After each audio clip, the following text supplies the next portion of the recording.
Hali kayo't inyong tingnan, libingang walang laman, na buhay ngang tunay, Mesiyas ng tanan. Alleluia, alleluia, alleluia. Magawitan ngayon ng alleluia. Sa ngalan ng Ama, ng Anak at ng Espiritu Santo. Amen. Sumainyo ang Panginoon. At sumaiyo rin. Mga kapatid, isa sa mga tanda na muling nabuhay ang ating Panginoong Jesucristo ay nakaalis na daw ang bato na panakip doon sa kanyang libingan. Napakagandang larawan nun. Ang nagtakip, ang pumigil para hindi makalabas ang ating Panginoon na muling nabuhay ay isang malaking bato. Isang pabigat.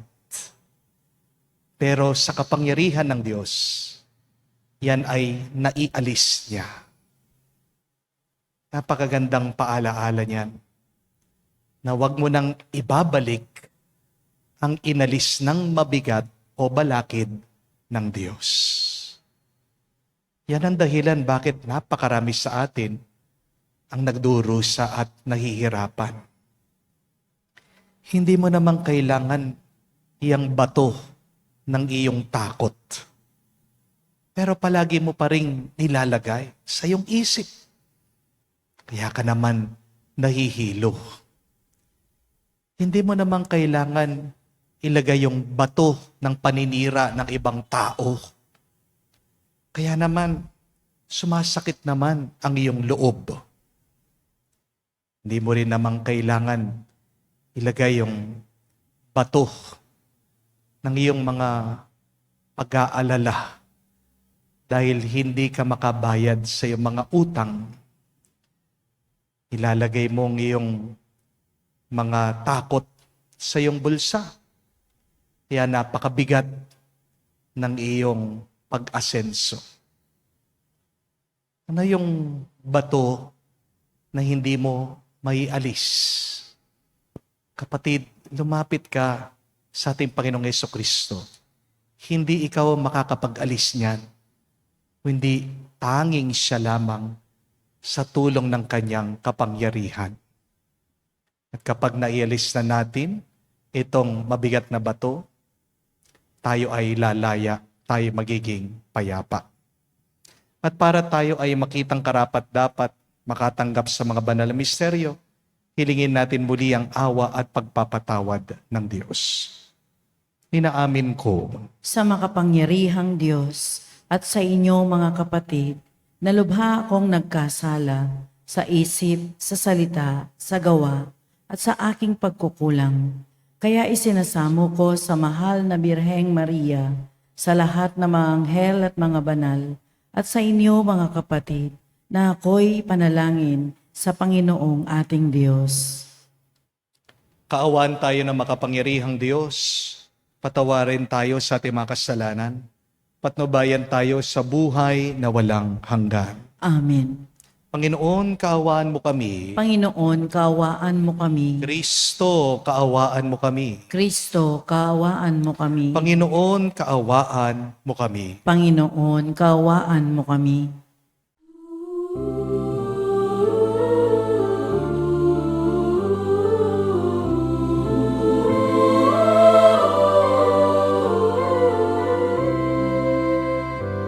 Luwalhati sa Diyos sa kaitaasan, kaloob sa lupa ay kapayapaan. Pinupuri ka at ipinagdarangal, sinasamba ka dahil sa dakila mong kaluwalhatian.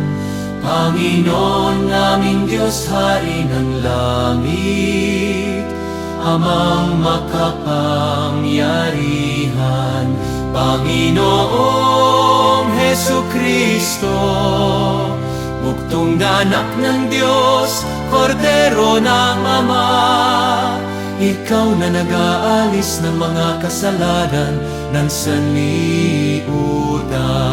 Tanggapin mo ang aming kahilingan, ikaw na nanuluklok sa kanan ng Ama. Maawa ka sa akin, ikaw lamang ang manal, Panginoong Hesukristo, kasama ng Espiritu, sa luwalhati ng Ama. Amen, amen, amen, amen.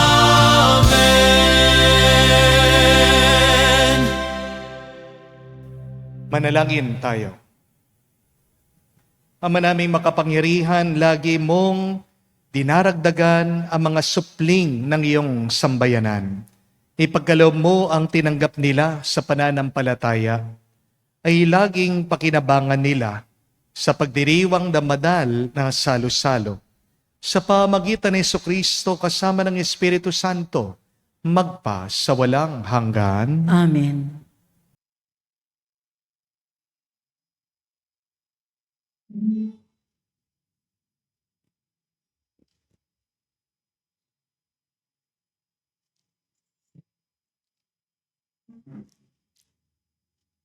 Pagbasa mula sa mga gawa ng mga apostol. Noong araw ng Pentecostes, tumayo si Pedro at ang 11 apostol at nagsalita ng malakas. Mga kababayan at mga naninirahan sa Jerusalem, pakinggan ninyong mabuti ang aking sasabihin. Mga Israelita, pakinggan ninyo ito. Si Jesus na taga Nazaret ay sinugo ng Diyos. Pinatutunayan ito ng mga himala, mga kababalaghan, at mga tandang ginawa ng Diyos sa pamamagitan niya. Alam ninyo ito sapagkat lahat ay naganap sa gitna ninyo. Ngunit ang taong ito na ibinigay sa inyo ayon sa pasya at pagkaalam ng Diyos sa mula't mula pa, ay ipinapako ninyo at ipinapatay sa mga makasalanan. Subalit, siya'y muling binuhay ng Diyos at pinalaya sa kapangyarihan ng kamatayan. Hindi ito maaring mamayani sa kanya, gaya ng sinabi ni David.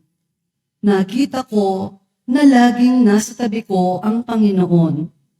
Siya'y kasama ko, kaya't hindi ako matitigati. Dahil dito, nagalak ang puso ko at umawit sa tuwa ang aking dila. At ang katawan ko'y nahihimlay na may pag-asa.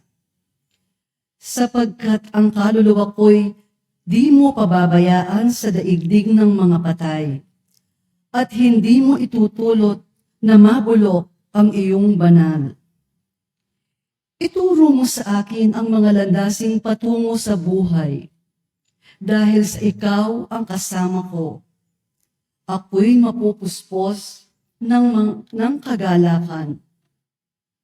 Mga kapatid, masasabi ko sa inyo nang tiyakan na ang patriarkang si David ay namatay at inilibing. Naririto ang kanyang libingan hanggang ngayon. Siya'y propeta at nalalaman niya ang pangako sa kanya ng Diyos na magiging haring tulad niya ang isa sa kanyang mga inapo. Ang muling pagkabuhay ng Mesiyas ang nakita't hinulaan ni David ng kanyang sabihin. Hindi siya pinabayaan sa daigdig ng mga patay at hindi itinulot na mabulok ang kanyang katawan. Itong si Jesus ay muling binuhay ng Diyos. at saksi kaming lahat sa bagay na ito. Nang itaas siya sa kanan ng Diyos, tinanggap niya sa kanyang Ama ang ipinangakong Espiritu Santo, at ito'y kanyang ipinagkaloob sa amin, tulad ng inyong nakita at naririnig ngayon. Ang salita ng Diyos. Salamat sa Diyos. Diyos ko, ang aking dalangin, ako'y iyong tangkilikin. Diyos ko, ang aking dalangin, ako'y iyong tangkilikin. O Diyos, ako'y ingatan mo. Ingatan ang iyong lingkod. Ang hangad ko ay maligtas, kaya sa iyo dumudulog. Ika'y aking Panginoon, ang wika ko sa aking Diyos. Kabutihang tinanggap ko ay ikaw ang nagkaloob. Ikaw lamang, o poon ko, ang lahat sa aking buhay. Ako'y iyong tinutugon sa lahat kong kailangan. Diyos ko, ang aking dalangin, ako'y iyong tangkilikin. Pinupuri ko ang poon na sa akin ay patnubay. Kahit gabi, diwan niya ang sa akin umaakay. Nababatid ko na siya'y kasama ko oras-oras. Sa piling niya'y kailan may hindi ako matitinag. Diyos ko, ang aking dalangin, ako'y iyong tangkilikin. Kaya't ako'y nagdiriwang, ang diwa ko'y nagagalak. Ang lagi kong nadaramay, hindi ako matitinag. Pagkat di mo tutulutang, ang mahal mo ay malagak sa balon ng mga patay, upang doon ay maagnas. Diyos ko, ang aking dalangin, ako'y iyong tangkilikin. Ituturo mo ang landas na buhay ang hahantungan. Sa piling mo'y madarama ang lubos na kagalakan. Ang tulong mo'y nagdudulot ng ligayang walang hanggan. Diyos ko, ang aking dalangin, ako'y iyong tangkilikin. Hallelujah, hallelujah, hallelujah. Hallelujah, hallelujah, hallelujah. Hallelujah, hallelujah, hallelujah. Hallelujah, hallelujah, hallelujah. Hallelujah, hallelujah, hallelujah.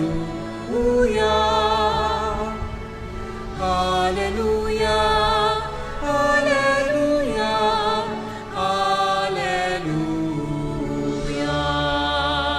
Araw ngayong gawa ng Diyos, magdiwang tayo ng lubos, purihin ang manunubos. Aleluya, aleluya. Sumainyo ang Panginoon. At sumaiyo rin. Ang mabuting balita ng Panginoon ayon kay San Mateo. Papuri sa iyo, Panginoon. Noong panong yon, dali-daling umalis sa mga babae sa libingan.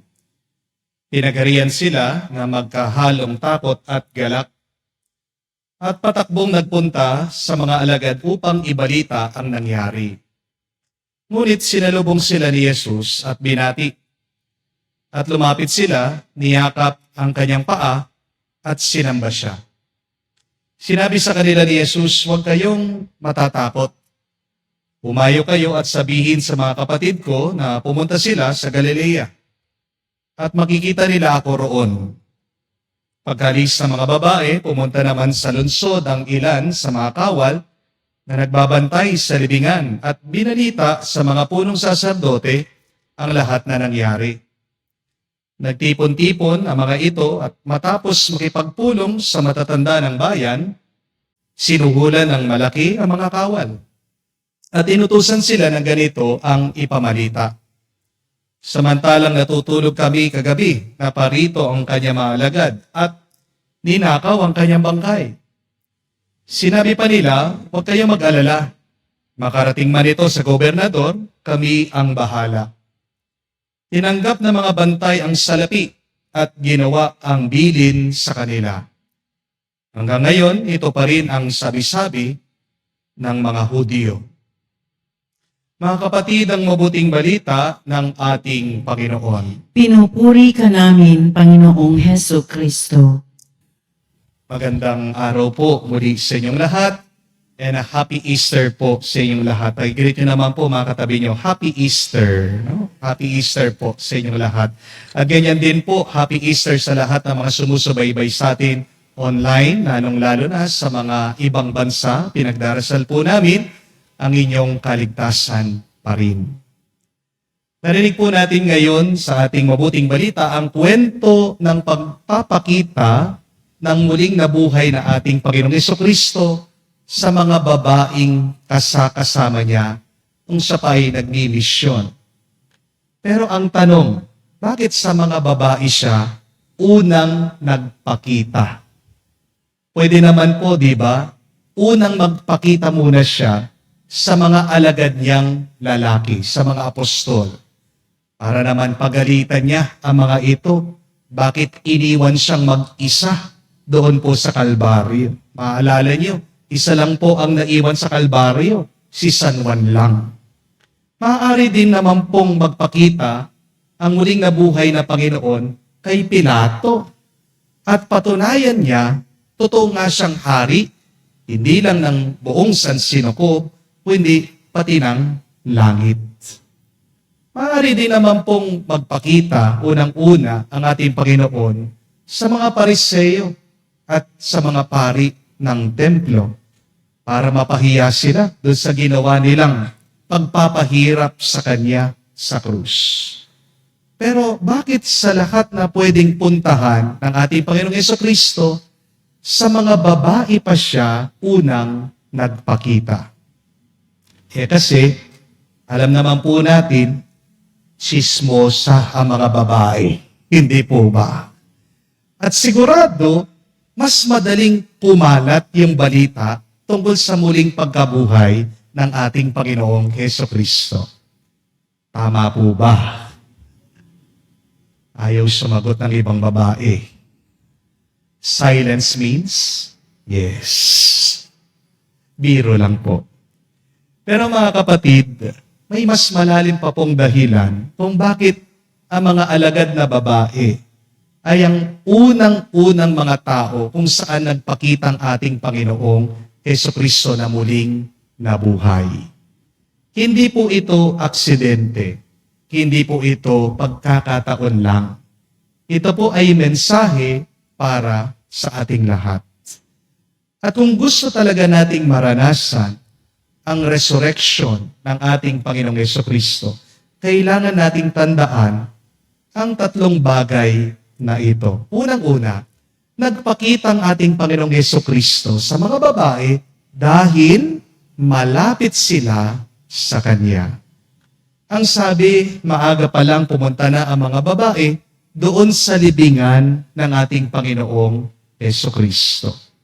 Habang ang iba natakot, sila po nagtiwala.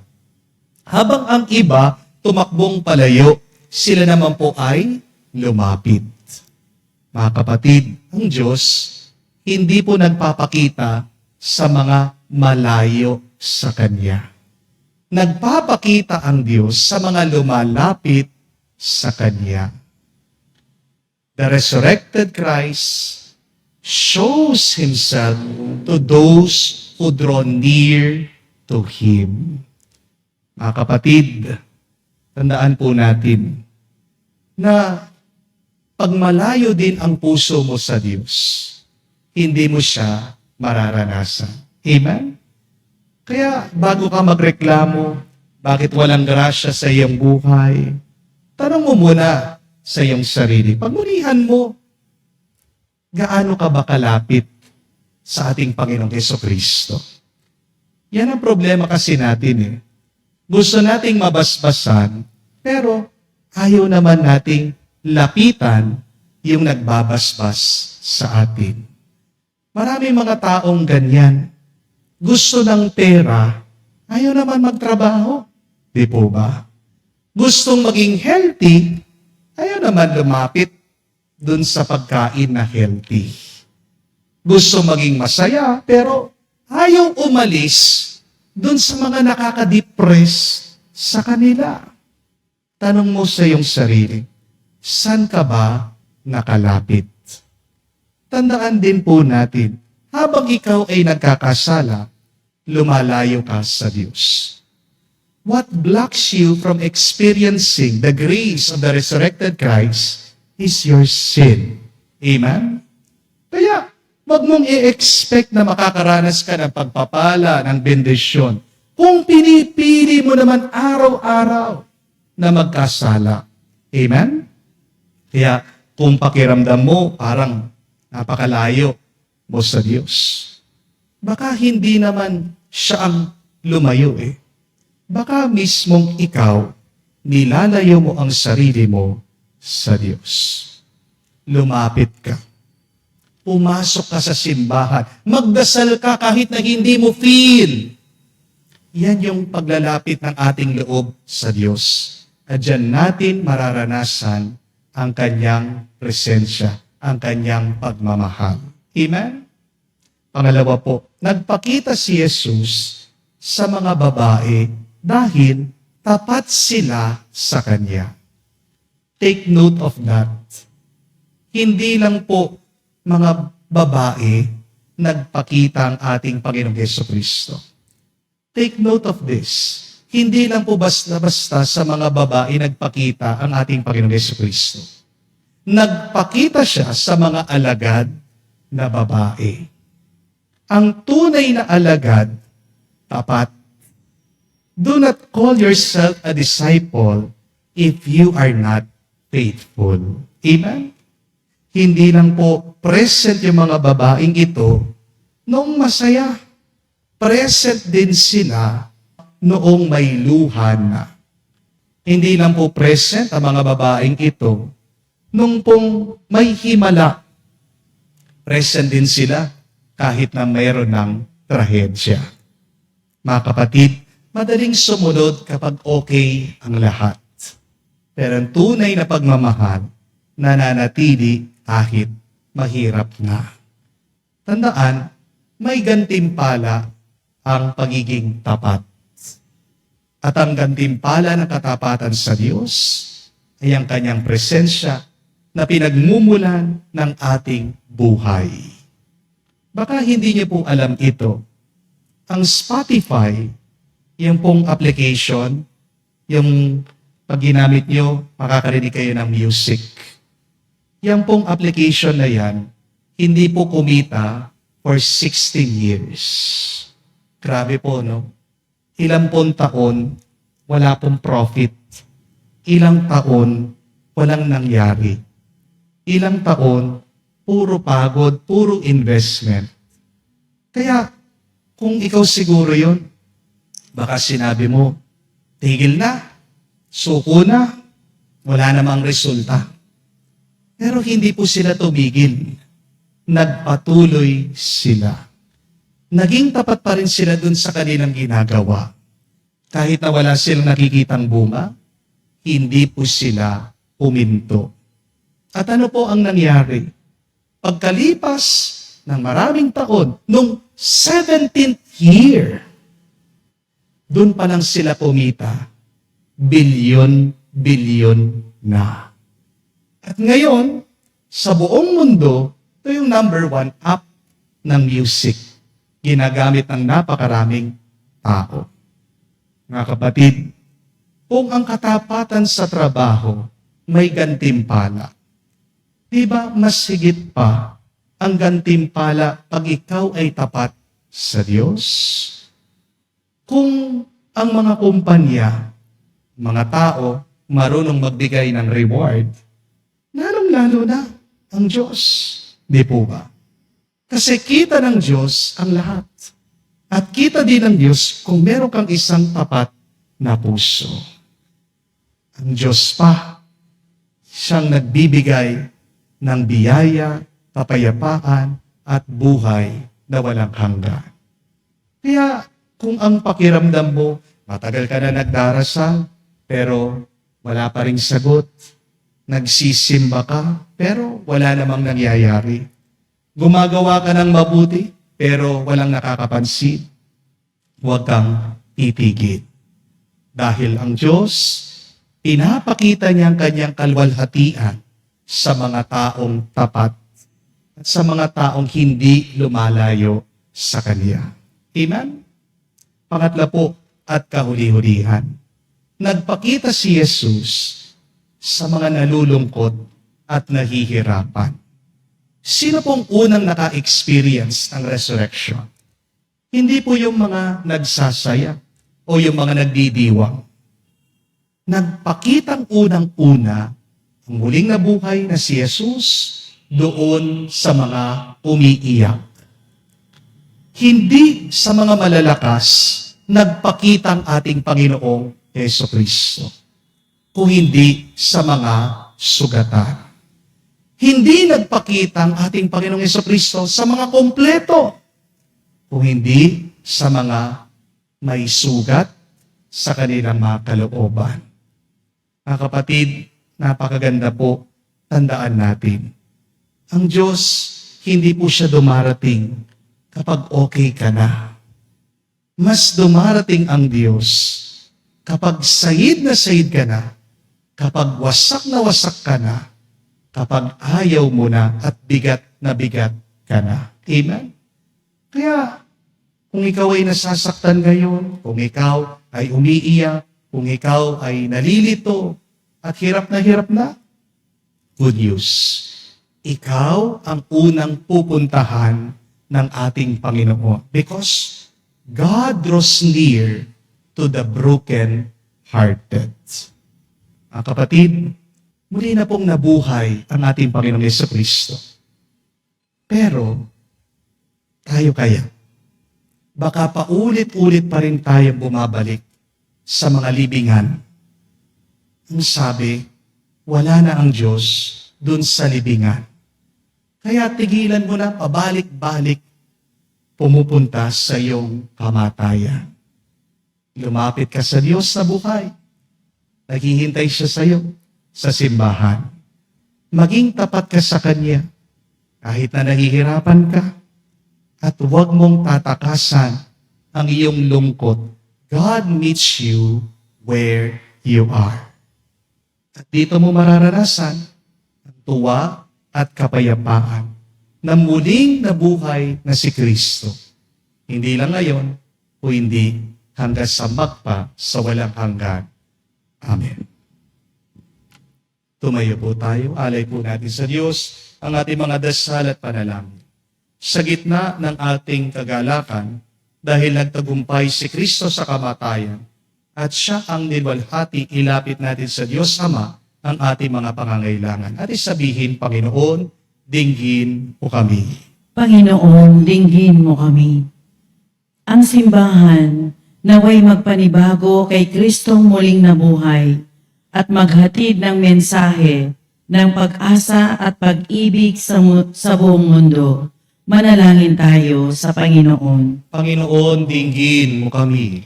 Ang mga pinuno ng pamahalaan naway hindi matakot mamuhay ayon sa katotohanan. Manalangin tayo sa Panginoon. Panginoon, dinggin mo kami.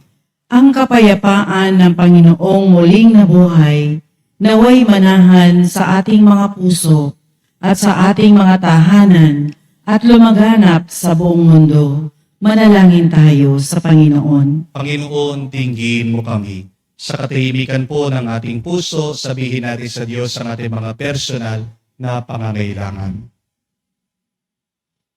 Diyos na aming Ama, dinadalangin namin na ang kagalakan ng Pasko na muling pagkabuhay ay Tumimo nawa sa aming isip at puso at lalong kaming ilapit sa iyo. Hinihiling namin ito sa pamagitan ni Kristo, aming Panginoon. Amen.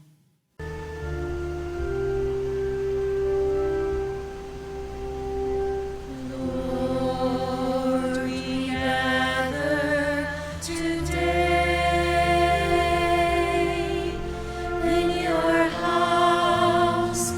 We kneel down and pray. We ask for your mercy as we open our hearts to receive your forgiveness, O Lord. Lord, we lift up to you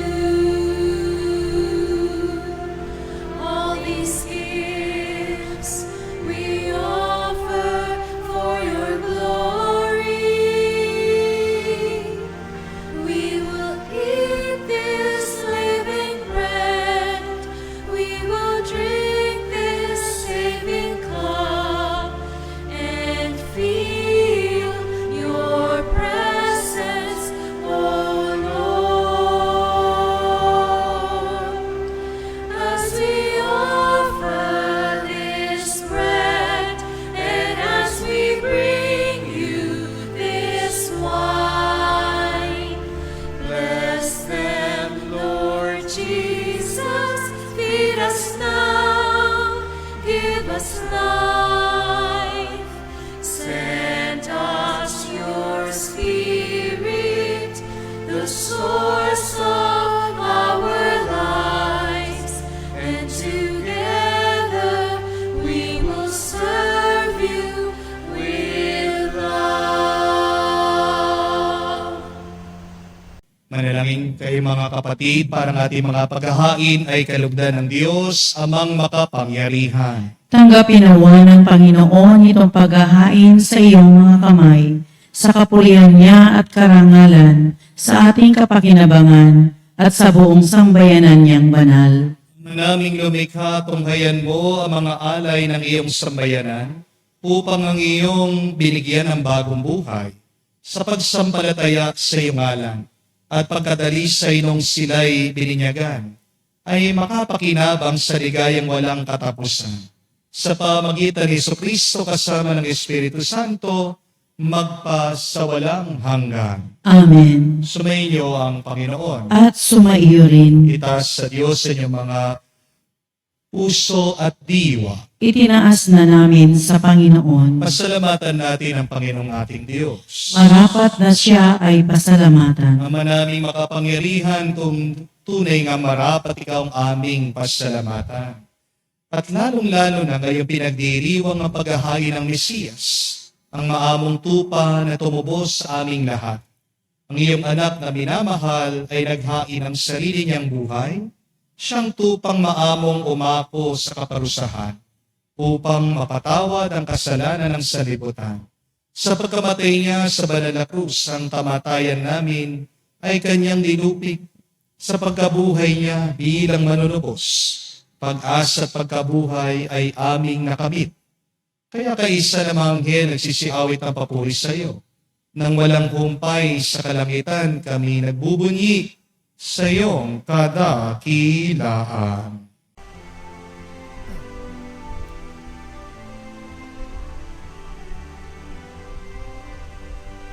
Santo, Santo, Santo, Panginoong Diyos ng mga hukbo, napupuno ang langit at lupa ng kadakilaan mo. Hosana, Hosana, sa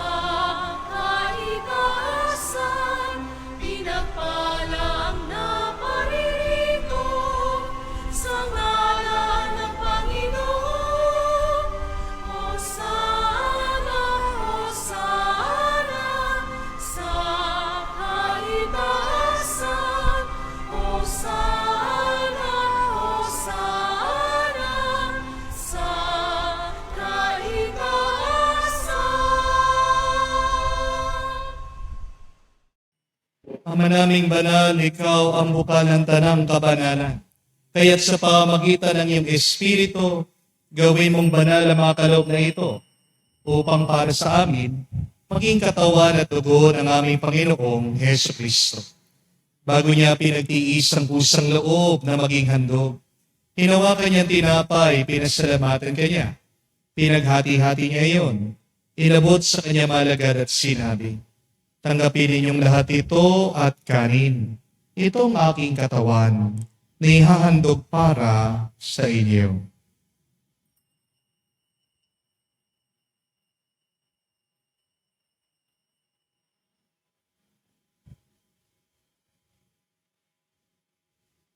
Gayon din naman na matapos ng hapunan, hinawakan niyang kalis. Muli kanyang pinasalamatan. Nabot niyang kalis sa kanyang malagad at sinabi, tanggapin ninyong lahat ito at inumin. Itong kalis ng aking dugo, ng bago at walang hanggan tipan. Ang aking dugo na ibubuhos para sa inyo at para sa lahat, sa ipagpapatawad ng mga kasalanan.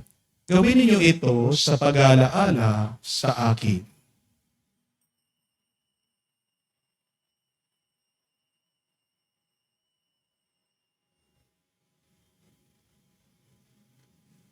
Ang misteryo ng pananampalataya.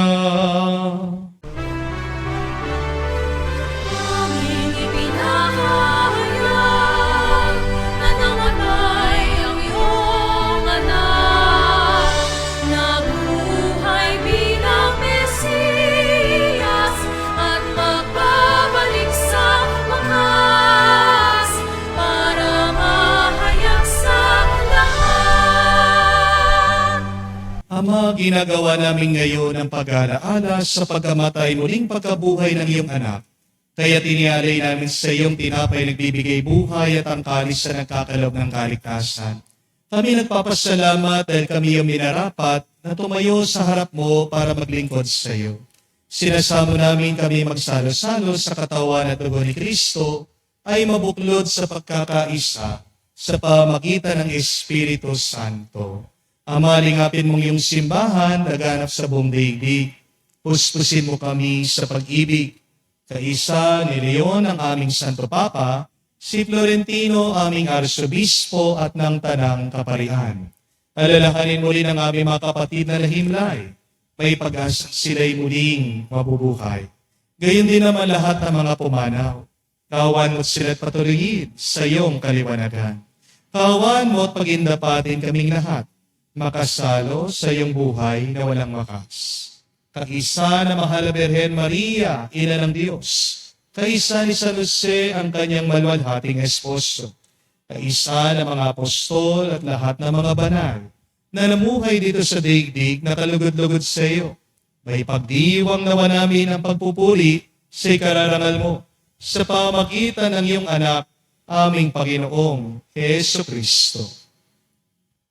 Sa pamamagitan ni Kristo, kasama niya at sa Kanya, ang lahat ng parangal at papuri ay sa iyo, Diyos Ama, makapangyarihan, kasama ng Espiritu Santo, magpasawalang hanggan.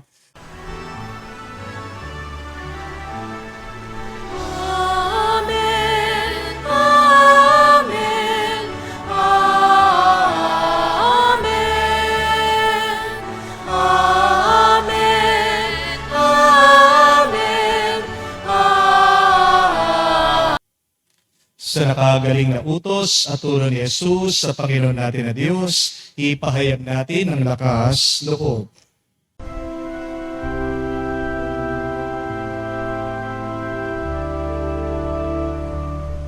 Ama namin, sumasalangit ka, sambahin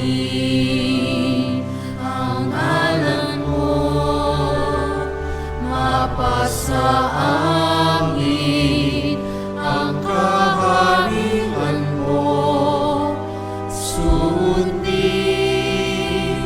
ang loob mo dito sa lupa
Hinihiling namin kami, Diyos, sa lahat ng masama, pagkalooban ng kapayapaan araw-araw, iligtas sa kasalanan, ilayo sa lahat ng kapahamakan. Samantalang aming pinanabikan ang dakilang araw ng pagpapahayag ng tagapagligtas naming si Heso Kristo. Sapagkat iyo ang kaharian at ang kapangyarihan at ang kapurihan magpakailanman. Amen. Panginoong Heso Kristo, sinabi mo sa mga apostol, kapayapaan ang iniwan ko sa inyo. Ang aking kapayapaan binibigay ko sa inyo. Tunghayan mo ang aming pananampalataya at huwag ang aming pagkakasala. Pagkalooban mo kami ng kapayapaan at pagkakaisa ayon sa iyong kalooban.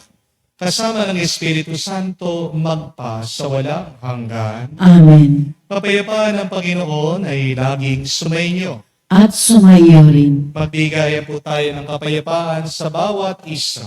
Peace with you po, kapayapaan po sa inyong lahat.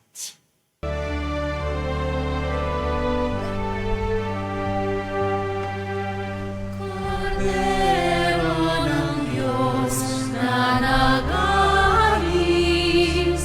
ng mga kasalanan ng sanlibutan, maawa ka sa amin. Maawa ka sa amin. Kordero ng Diyos na nag-alis ng mga kasalanan ng sanlibutan, maawa ka sa amin.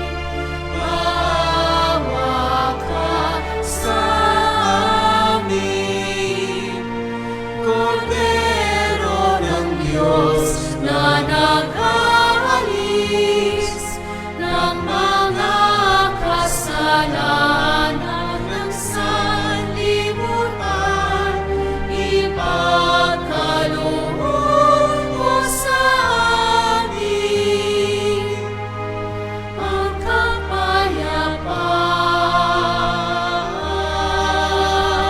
Mga kapatid, naririto ang ating Panginoong Jesucristo, ang Kordero ng Diyos. Siya nag-aalis sa mga kasalanan ng sanlibutan. Mapalad tayong lumalapit sa piging ng Kordero. Panginoon, hindi ako karapat-dapat na magpatuloy sa iyo, ngunit sa isang salita mo lamang ay gagaling na ako.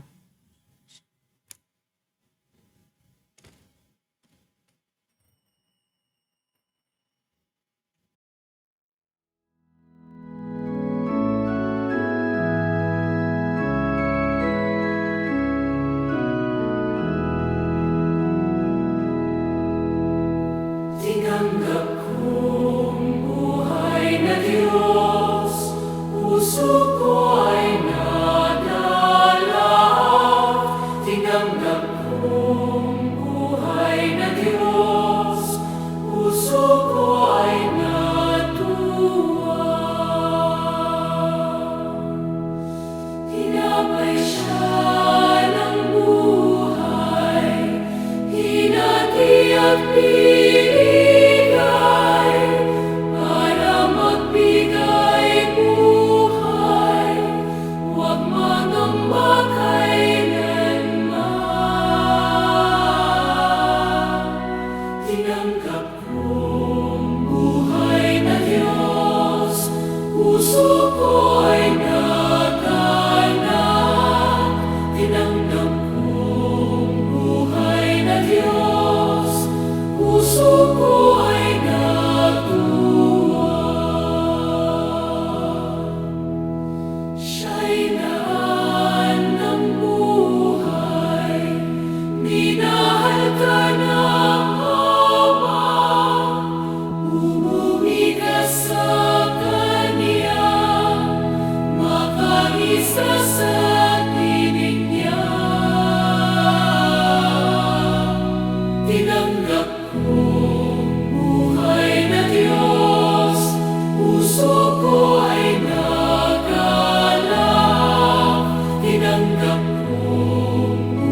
Manalangin tayo. Ama namin mapagmahal, naway masaganang pakinabangan ang piging ng pagkabuhay upang sa pagtahak sa landas ng kaligtasan, kami maging marapat sa iyong mga pagpalaing bigay. Sa pamagitan ni Jesucristo, kasama ng Espiritu Santo, magpa sa walang hanggan. Amen. Mga kapatid, isang malungkot na kwento na kung saan muli nang nabuhay ang ating Panginoon, pero marami pa rin sa atin ay parang Biyernes Santo pa rin ang itsura. Biyernes Santo pa rin ang kanilang nararanasan. Di po ba? Bakit ba kahit na natalo ng ating Panginoon ang kamatayan, meron pa rin mga tao na nananatiling malungkot, nananatiling depressed. Maaaring hindi pa nila inaalis yung bato. Yung bato, pinipili nilang yakapin ito, pinipili nila yung mga mabibigat na bagay, imbis sa magaan na bagay na gustong ipagkaloob ng Diyos sa atin. Ang Diyos, inalis na niya yung mabigat na bato. Huwag mo nang ibabalik yan sa buhay mo. Amen? Hindi ka rin makakaranas ng tuwa kung ikaw naman ay lumalayo sa Diyos. Because remember that joy is a gift from God. Yes, you can choose to be happy. And yet, without the grace of joy, you will never feel that light in your heart. Maaaring ang mga iba sa atin, tinatawag na Kristiyano, Katoliko, hindi naman tapat sa Diyos. Remember that God rewards faithful hearts. Kahit na matagal, maghintay ka, huwag mong iiwanan ng Diyos. At ikaw ay bibiyayaan niya. Amen? Pero kahuli-hulihan, merong tao, Biyernes Santo pa rin ang karanasan niya kasi siya'y nananatili sa isang lugar na hindi naman inuutos ng Diyos na doon siya manatili. Anong sabi sa ating ebanghelyo kanina? Pumunta kayo sa Galilea. God is instructing us to go somewhere, and yet because of our hard-headedness, because of our ego, we do not follow God's instruction. Marami sa atin malungkot kasi pinipili pa rin ang libingan kaysa dun sa lugar na kung saan tinuturo ng Diyos na dapat nating puntahan. Dear friends, stop going back to the graveyard. Ano yung mga libingan na pabalik-balik mong tinitignan, ayaw mong iwanan? Maaaring yung mga kabiguan mo, maaaring yung masakit mong nakalipas, maaaring yung mga takot mo.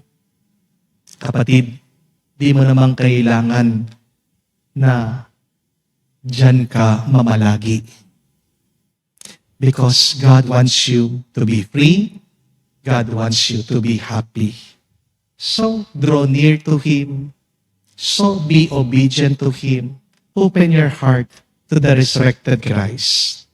At makikita niyo po, mararanasan niyo ang kanyang kapayapaan, ang kanyang tuwa. Ngayong araw, kahit na wala tayong gana, keep on praying. Keep on talking to the Lord. Makinig ka lang. Pag nakita mo, naramdaman mo, sumunod ka sa Kanya. Hindi ka magkakamali kapag sinusundan mo ang kagustuhan ng Diyos. May malaking biyaya, may malaking pagpapala. Sumainyo ang Panginoon. At sumaiyo rin. At kayo'y basbasan ng Diyos, makapangyarihan sa lahat. Sa ngalan ng Ama, ng Anak, ng Espiritu Santo. Amen. Ang ating misa ay natapos na. Humayo tayo sa kapayapaan nang muling nabuhay si Kristo. Alleluia, Alleluia. Salamat sa Diyos. Alleluia, Alleluia.